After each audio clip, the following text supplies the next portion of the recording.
Now, it's seen as the pinnacle of open water swimming. I'm talking about the annual Bosphorus Cross Continental Swim, a 6.5-kilometre race across one of the world's busiest shipping lanes. And among those who threw their cap in the water, as it were, were the British explorer Chris Brown. We'll talk to him in a moment, but first let's take a closer look at the route. Well, it starts at the pier of Kanlıca in the Asian part of Istanbul.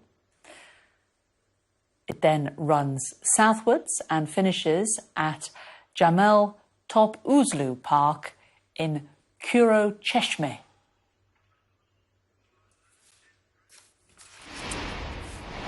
I'm pleased to say that Chris joins me now. So, Chris, how did it go? Yeah, it was a great experience. Thoroughly enjoyed the swim. Everything went to plan, apart from maybe the last 20%. I followed the race director's instructions to the T, but stayed too long in the central current. And at one point, I thought I was off to the Sea of Marmara. Had to, at the very end, had to turn around and head back towards the finish, swimming against the current. But I wasn't on my own. There were several hundred people did that because of, apparently it was caused by the high winds and strange currents from a couple of days ago. So in 1810, the Romantic poet Lord Byron did it in 1 hour, 10 minutes. Did you beat him? No, I matched him. He was 1 hour, 10 minutes. So there's some different things. He did it at Hellespont, which is a slightly different position on the Bosphorus. He was 22, I was 61. He swam 5K, I swam 6.5, but he did have club foot, so...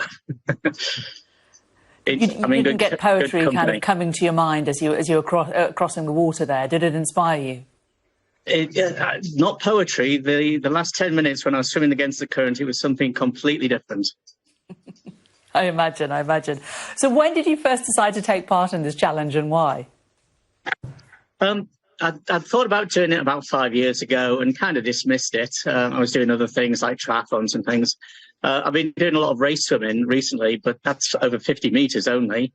A few years ago, just for a bit of fun, I swam from Britain to America, believe it or not.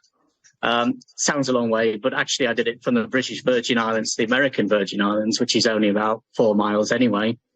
That is totally cheating, Chris. Absolutely.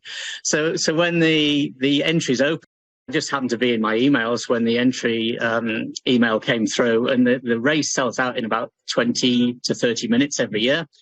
So just at the spur of the moment, I thought, why not? We've done one continent to another. Let's do another couple of continents. So you have a history, obviously, of exploring and of doing these kind of challenging tasks. What's the most dangerous one that you've done so far, would you say?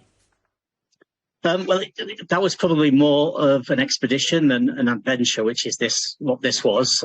I was the first person ever to go to this point of inaccessibility in Africa. The point of inaccessibility is the point on a continent which is furthest from the ocean in every direction. The one in Africa is in Central African Republic, right on the border with Congo and South Sudan. So you imagine that was quite a dangerous area to be in. You've got the Wagner group, you've got bandits, you've got anti-government guerrillas, you've got ISIS operating there, all sorts of dangers there.